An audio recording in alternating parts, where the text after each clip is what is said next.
Okay, so here's another example on using integration by parts. We have a product of two functions, so that is a kind of a giveaway that integration by parts might be appropriate. We'll try it.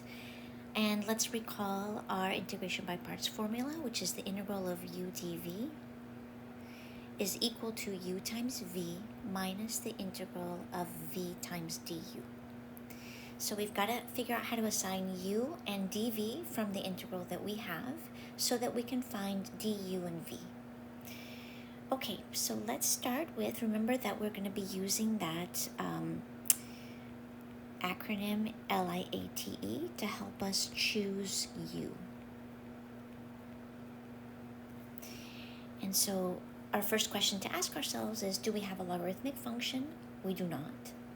Do we have an inverse function like sine inverse, tangent inverse? We do not. Algebraic? No. Trigonometric? Yes.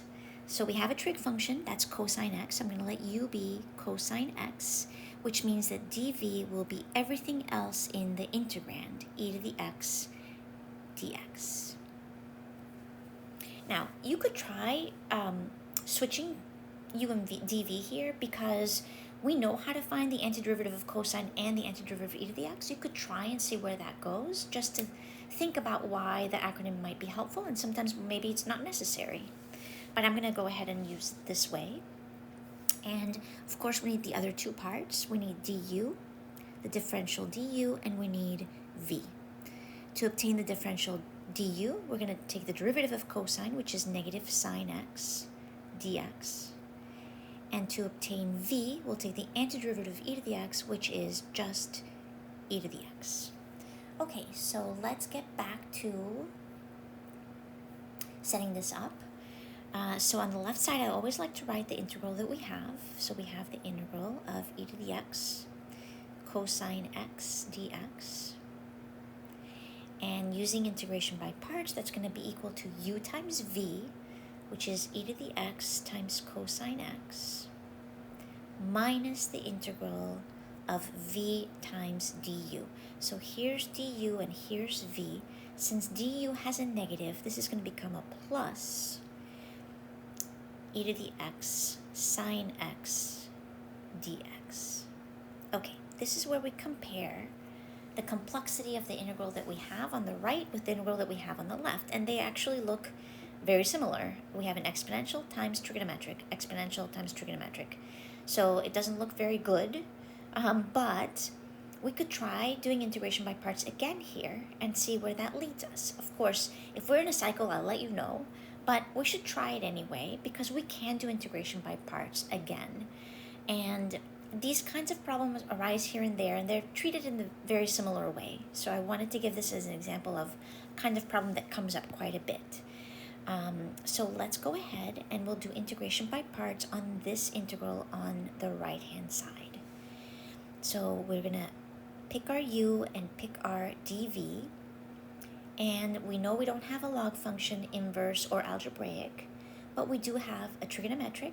I'm going to let that be the u, sine x, and the rest of what's in the integrand will be the dv. That's e to the x dx. We need to find the other two parts. Differential du will be the derivative of sine, so cosine x dx. And v will be the antiderivative of e to the x, which is just e to the x.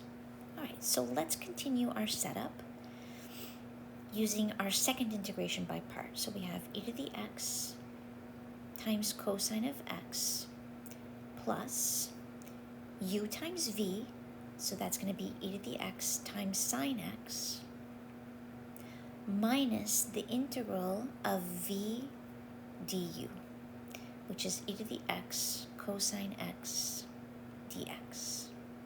And on the left, we have our original integral, e to the x cosine x dx. Now, it would be a bad idea to do integration by parts again, because then we'll really be in a loop and we're not going to get anywhere, right? Because that's the same exact integral that we started with, but because it is the same integral that we started with, and we have an equation, we can combine like terms. We can say, okay, this is exactly the same as the integral on the right-hand side, on the left-hand side, right? This is the same.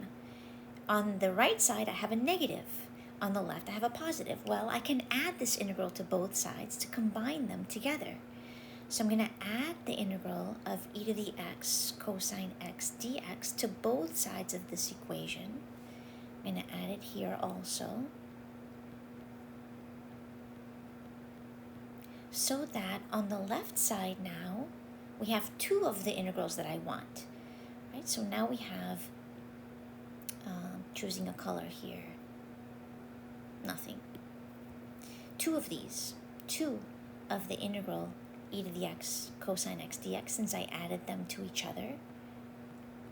And on the right, well, these are going to cancel out, and we just have e to the x cosine x plus e to the x sine x plus c, because we're dealing with indefinite integrals.